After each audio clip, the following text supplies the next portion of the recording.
Serdula. Correct. Awesome. Hi guys, today I am speaking to the awesome Donna Serdula.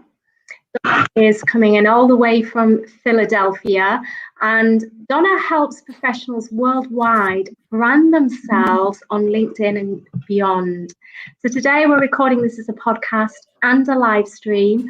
I would like it to be interactive. If there's anyone that does tune in for this, and on the live stream that is, if you have any questions, then type them in and ask, and I'm sure like Donna would be happy to answer them for you. But first of all, Donna, welcome. How are you today?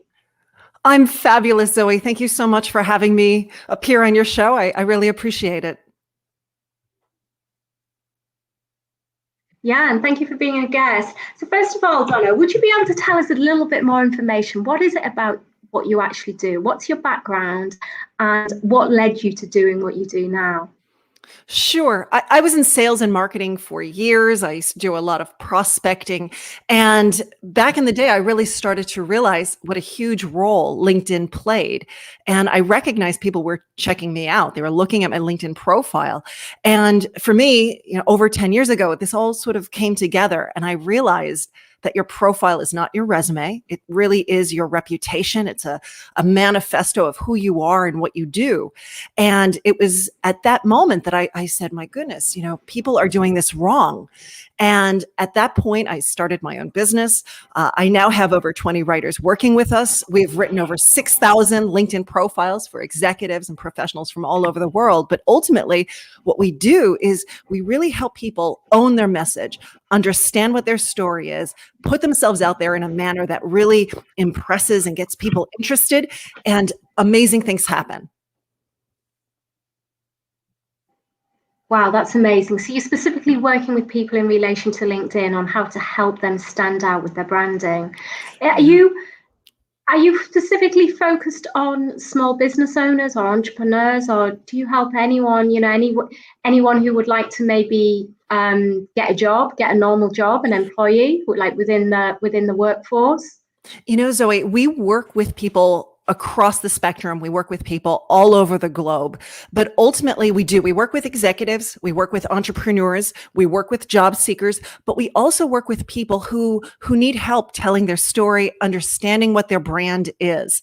So it's not that we take just a slice, but ultimately, what we do is we work with LinkedIn, we work with profiles and resumes and bios and blogs, and really help make sure that they shine online. Yeah. How can an individual incorporate their personal branding and translate that onto their LinkedIn profile? So many people, Zoe, all they want to do is they look at their LinkedIn profile and it's so intimidating. And they look at it, they think, oh my God, what am I going to do? So they just open up their resume and they copy and paste the fields from their resume into their LinkedIn profile. And then they scratch their head. They're like, why is everyone reacting like I'm a desperate job seeker? It's because you copied and pasted your resume in here. And so really it's about understanding, why are you on LinkedIn? What are you trying to accomplish? Not everyone is doing it for job search. Some are doing it for branding. Some are doing it for prospecting and sales. It all depends. But ultimately, it's really understanding who they are, how they help, why do they do what they do, and taking that and crafting a profile that is full of a narrative that tells a story, like an engaging, fun story. And when you do that, that's when people, when they look at you, they're impressed. They understand who you are, they understand what you do, and they want to work with you. Yeah, it's really interesting that you say some people are actually using it for the sales process. When I was reading your bio, you said that that's what you did personally. You incorporated LinkedIn into your pitch. Can you explain a little bit more about that and how you did that and why it was so successful? Sure. So I started this business in 2009, my branding business. Prior to 2009, I was in sales and marketing. And I will tell you, Zoe, a cutthroat, sales sweatshop type of environment, dialing for dollars, prospecting calls, 80 calls before 11 a.m. It was intense, really, really intense. But back then, I was selling the exact same product that my competitors were selling. So talk about that. Like, how do you differentiate yourself when you're selling the exact same product? You differentiate yourself with yourself. You are the differentiator. And when I realized that, I noticed that when I was calling people, they wanted to know who I was. Like, who is this person calling me? Now, this was, over 10 years ago, but I don't think anything has changed. In fact, I think it's even more so, especially now with the pandemic. Your LinkedIn profile, your online presence is your digital stand-in. And people are looking. They want to know who you are. They want to know, is this person who they say they are? Are they relevant? Are they interesting? Do they know my industry? And so what were they looking at when you search for most people? Most people don't have a website, but they do have a LinkedIn profile. And so that LinkedIn profile became, my story, who I was. And when I really optimized it and used it in a more conversational, engaging, natural way, not that copy and paste of a resume, people would read that and they'd say, oh, wow, this is someone who's impressive. This is someone who gets me. This is someone who I can like and I can share with and they can help me. As soon as I did that, my numbers went up. Wow, amazing. So what is the difference between, would you say, a CV and your LinkedIn profile?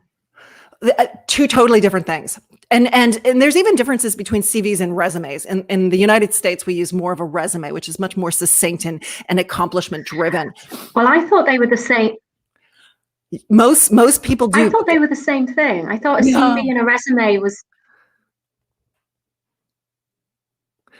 Yeah, most people think they are the same, but they're not. If you look at them, a CV is typically much longer. It's written in first person. It has a more focus on job description.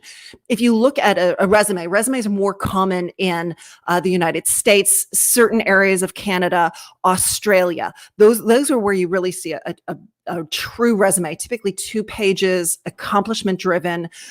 It's still written in first person, but we don't utilize pronouns. It's interesting, the differences, but at any rate, with the resume needs, or even the CV, it should align you to a very specific job. Everything about that CV, that resume, should show the person reading it how you are the perfect candidate for a very specific job in your future. All right, not the one that you have. If you align your resume to the job you have, you're going to feel pigeonholed. You're never going to break beyond where you are because you're showcasing yourself perfect for what you're doing. So you need to showcase yourself perfect for that next job. That's how you move up the ranks. Your profile, on the other hand, should be more of a digital introduction. It should be a first impression. It should tell your story. It should get a person to want to reach out to get your resume. All right. So it's a very different. We want to have certain things. We want to have certain keywords and certain accomplishments, but also remember, your profile is 100% public. Anyone and everybody can see it. So you don't want to give away the farm. And you certainly don't want to say things like, saved my current company from bankruptcy 3 times in the past 4 years, right? That would show really terribly for that company. So you have to be careful with the types of accomplishments you put in your profile. Thank you. So how would someone go about optimizing their LinkedIn profile? So the first thing a person would do is really first just sit down and think, why am I on LinkedIn? What am I trying to accomplish? Because remember, I said to you earlier, not everyone is on for job search. Some people are on for sales and marketing. Some people are on for prospecting. Some people are on for branding. They want to make sure that people look at them and see them as an expert in their career, in their job, in their industry. So everyone's on for a different reason. But you have to understand why you're on. And once you understand why you're on, then you need to start thinking about your target audience. What do they need to know about you? What's most important to them? That helps you really focus in on what the right story is. So if you're in sales and you're looking for clients, you don't want to talk about how you're a great prospector, right? Because that would turn your client off. You want to talk more about how you're embedded within your industry and you understand your client's pain points. If you're in sales, but you're looking for a job, that's when you want to start talking about how you love prospecting, you have no problem closing deals, you can ask for the check, you know how to, step in and take control of situations. So it's a different message depending on why you're on LinkedIn. But once you know that, you infuse the right keywords, the words that people would be using to find someone like you. And you write from your heart, and you talk about who you are, what you do, and how you help. And it's hard. I know it's hard, but when you put some effort in, you'll be amazed at what comes back to you. The other social platforms, such as Facebook and Instagram, have always been a lot more personal than, or are deemed to be a lot more personal than LinkedIn. How important would you say it is to be authentic and personable in your LinkedIn profile? That's a great question. And I will tell you this, at one time, LinkedIn was seen as 100% professional, and it's still professional. But what we're finding is more people are using it to really open up and show that authentic side, be transparent and be genuine. And I think that's a really good thing. And I think that's why more and more people are flocking to LinkedIn, and it is becoming more popular. So yes, you need to be professional. Yes, you have to maybe not share everything personal, but be open and be transparent. And when you do that, again, in a balanced way, you're not there to talk about TV and games and shows and things like that. But if you're on it with a really in an authentic manner, it's a good thing. People resonate to that, and you'll see that you get more followers, more people commenting on your post. You're going to be much more successful. Yeah. Okay. Thank you so much for that. Yeah, it's really interesting when you compare LinkedIn to Facebook, because lots of organizations, for instance, have banned most social media platforms such as Facebook and such as Instagram, so that the employees are not able to access them whilst they're at work. Whereas LinkedIn, most employees do have access to LinkedIn. So what do you think that actually says about the value of it and the importance of it in business and how it can help employees? For a very long time, LinkedIn was blocked as well, because many employers thought, oh, if my employees are on LinkedIn, they're looking. And so that was a huge red flag. They didn't want that. But I think they're beginning to, and I've seen it ever since 2016, when Microsoft acquired LinkedIn. There's been a real big shift. And one of the biggest shifts is that LinkedIn has such a powerful mobile app. And so you can access it on your smartphone. And more people, in fact, over half of the people who are visiting LinkedIn are doing it on their smartphone. And so it doesn't even matter if it's allowed within the company intranet or not. You can access it on your phone. And it plays a big role. And I said this before, but I'm going to say it again. It's your profile, but it's also a way of networking in extremely strange times. You can't stop networking, or you shouldn't stop networking, but you can't do it quite in person like you used to. And LinkedIn really opens up a way of networking in a very safe way, while still being able to reach people all over the world. How successful do you actually feel that it is in getting a job? Because the jury seems to be out on whether or not people do actually get jobs directly from LinkedIn. Well, I think when you use LinkedIn in the manner that I'm referring to, where you look at it as a way of telling your story, you put together a optimized, authentic profile that's infused organically with the right keywords, so you can collide with recruiter and hiring manager and employer searches. When you're on it and you're really showcasing your thought leadership, your humanity, your authenticity, people want to work with you.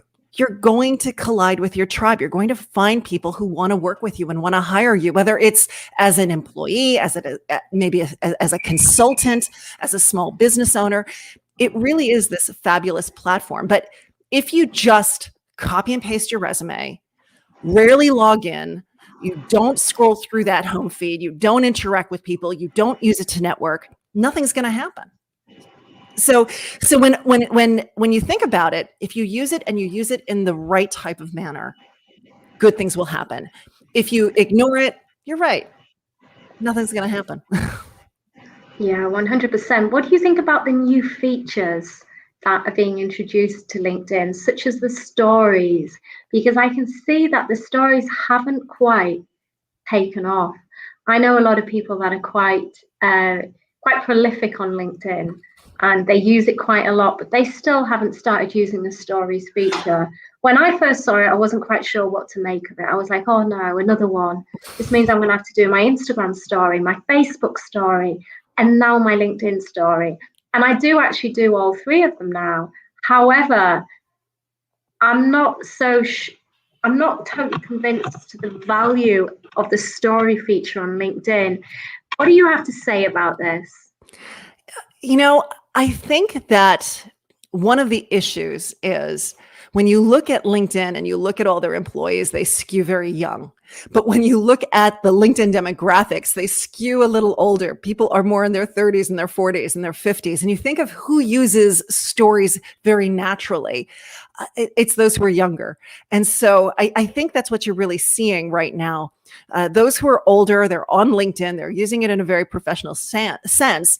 And you've provided them with this very new a platform that's almost very youth driven, and they don't know what to do with it. So it's going to take time. It's going to take them a while to understand, how does this work? How can I use it?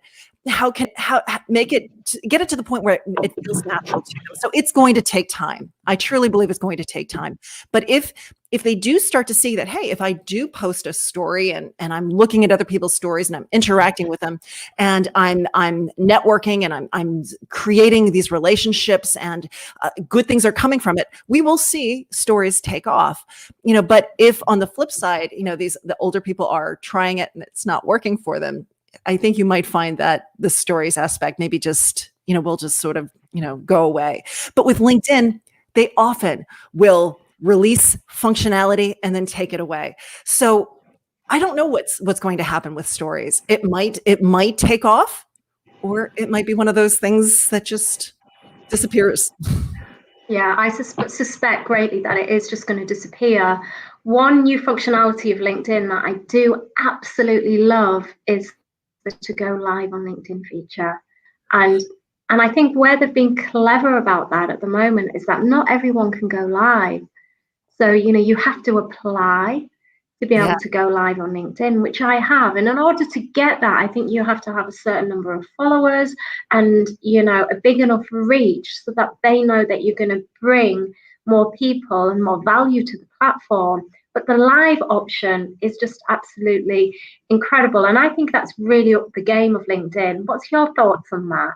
I agree completely. The other thing that they're looking at is consistency. Do you go live on other platforms? Do you have a consistent schedule that you follow? So it's not a situation where, I'm just going to do a live every now and then. They want to see a consistent schedule. And if you can show that, then you're in. And I will tell you, I have put in like 20 applications to go live, and I still haven't gotten it. So they are extremely choosy, very, very much so. It's very exclusive. So, if you have it, it's a great thing. I do believe that they're going to start giving it to everyone. It has been a rollout. And so I do believe that eventually people will get it. I don't think they're always going to be as exclusive and choosy as they are right now. But I do look forward to it because it really is. I agree. It's a fabulous piece of functionality that LinkedIn has. And I think people can use it for some really good things. Yeah, and I think the fact that it is quite exclusive at this stage, it draws more people to it. Oh, absolutely. I want it so bad, Zoe. Exactly, because when you haven't got it, you want it. I wouldn't say I've put 20 applications in, but I've put a fair few in, I have to say, and they definitely haven't been considered. But I do think over COVID time, they were probably inundated with applications. I agree. I think what do you say about... Yeah, every man and the dog, I think, wanted to get on. But in a way, look, it's really good because you're just not going to be watching loads of, like you say, people who are inconsistent, and anyone, it's people that are consistent with the content and they've got a lot of value to give, really, which, is how it should be. Yeah. My next question is, what do you think about the fact that there's no other competitors for LinkedIn. It seems to be pretty crazy. Like, with most of the social networks, like, we had Facebook, then we had Instagram, then we had Musical.ly, and we had TikTok, and there's new platforms coming up all the time. Whereas with LinkedIn, we don't seem to have any major competition. Why do you think that is? LinkedIn is one of the oldest social media platforms out there. It started in 2002. I mean, can you believe that? 2002 is when it started. And so I think because it's been out there for just so long, I think that has a lot to do with it. I mean, there are other ones that have popped up. Just recently, there's Zing, and there's also BB. There was another one, Via Deo, I think it was called. But you're right. I mean, they pop up, but they don't ever seem to get that steam. And maybe it's because of the platform. Maybe it's because of just how LinkedIn did such a beautiful job of looking at the network and saying, this is your network and it extends 3 degrees out. And we could show you how you're connected to all of these people. There's a beauty to that. I mean, it takes invisible relationships and makes them visible. And a lot of people don't even know how to utilize that aspect of LinkedIn. But when you get it and you understand how a second degree connection is connected to you and you can see that mutual connection, you could use that for introductions. You can use that to get to find other people who are connected to you. I think because of that, and I have to assume LinkedIn has that copyrighted. I don't know, or trademark, whatever it is, patented. I think that right there has so much power. And for other platforms coming up, they don't do that. What's the value at that point?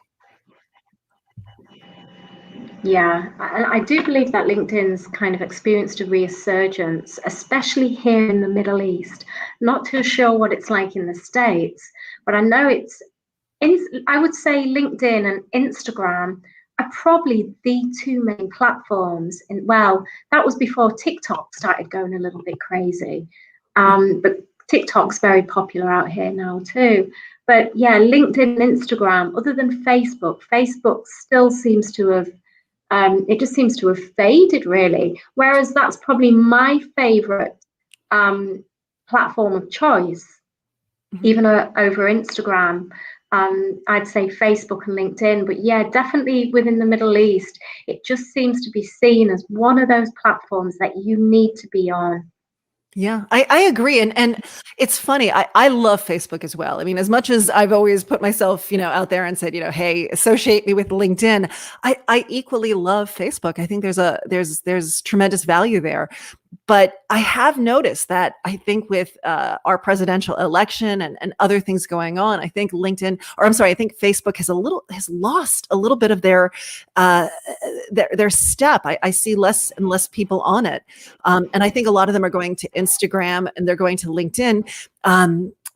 Again, not exactly sure why, but at the same time, I think with the pandemic and I think with working from home, the inability to do face-to-face like we used to, LinkedIn has really showcased itself as this fabulous platform that allows us to almost pretend that life is the same as it used to be, except it's done through screens.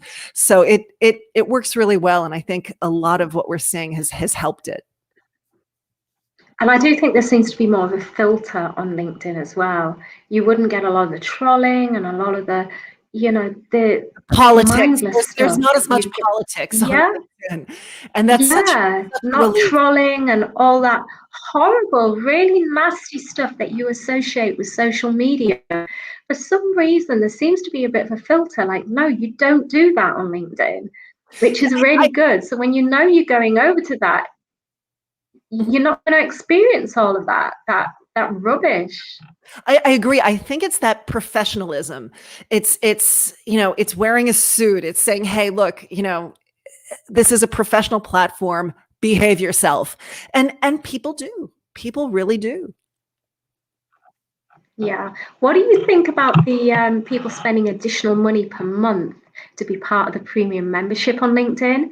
Do you think that is worth doing? Because it's not the cheapest platform to be on. No, it's there's money associated with it. I will say this. For most people, the free version is fine. It works great. However, if you start to use LinkedIn to prospect, if you start to use LinkedIn to recruit, and you're doing a lot of searches, if you're viewing a lot of profiles, if you get to that point where you want to start to see all of the people who have checked out your profile. So not just the last 5, but you really want to go back and really see how is your profile performing, who has been looking at you. At that point, you have to pony up. At that point, you need to get into the premium service. But the nice thing is, LinkedIn will tell you. You will start to feel tethered. You'll start to feel that I want to do more with LinkedIn, and I can't run those searches. I've run up against my commercial limit. I want to see more. When you feel that, when you start to see that, then you know it's time. It's time to purchase one of their premium packages. Yeah. One thing that I do want to draw your attention to, which I'm sure you've experienced as well, because I'm pretty certain that I am not alone in this. Whilst I do love LinkedIn, more recently it's got my personal messages in LinkedIn have got more spammy and spammy and spammy, and just the way that people are approaching me. And it's got to the point whereas I always used to read all my LinkedIn messages, whereas now I have a lot that are just unread because it's just spam. And I think the way that people are using it to approach people is just getting a little bit tiresome, and it's certainly not the way to go about kind of building relationships and doing business. What's your thoughts on that? I agree totally, but I will say LinkedIn is aware of these automated bots that do the automated messaging, automated connections. And I do believe that LinkedIn is going to start pulling the plug on some of these applications that do that. And I agree. LinkedIn is not a place where you put out 1,000 messages and hope to get 2 responses. It shouldn't be seen as a numbers game. It should be seen as a relationship building type of platform, a place where you go to post and comment and like and really engage with people, understand them more, read more about them, really start to get a relationship built. And then when you know who they are and what they do, then you can formulate how can you help them, and then you should be approaching. And I think if you approach in that type of a manner, you're going to be far more successful. Yes, it takes more time. I know it takes more time. It's not as easy as hitting send and sending 1,000 messages. But if you do it in a much smarter way and you send 10 messages to people that you've really tried to create a relationship with, you're going to find that you probably get like 9 successful responses out of it. So the numbers are better. They might be lower, but you're going to get a higher rate of response. Yeah, I love that. I love that what you were saying about it being more of a relationship rather than a numbers game. Yeah, that's great. I think if there's anything that the one thing that I can really take away from that, well, I've taken loads, but that's one thing that I personally would take away from this discussion I've had with you today. I had a few questions, Donna, from people. Let me just see. I think I've asked most of them, but let me just see if there's any here that I haven't asked you, because I would hate to go away and not ask you something that's someone had proposed.